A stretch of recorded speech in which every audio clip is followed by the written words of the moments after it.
তারেক রহমান বাংলাদেশে আসবে, আপনাদের মনে আছে? তারেক রহমান আলহামদুলিল্লাহ বাংলাদেশে চলে এসেছে। আর 7 দিন পর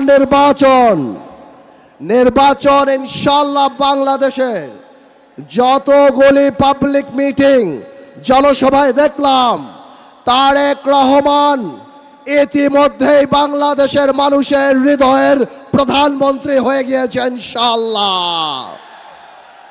এই হৃদয়ের প্রধানমন্ত্রীকে ভোলাবাসীর তরফ থেকে সবার আগে একটা দাবি জানিয়ে চাই, আমাদের হৃদয়ের প্রধানমন্ত্রী, আগামীর বাংলাদেশের প্রধানমন্ত্রী, আপনি আমাদের ভোলা বরিশাল সেতু করে দেবেন ইনশাআল্লাহ।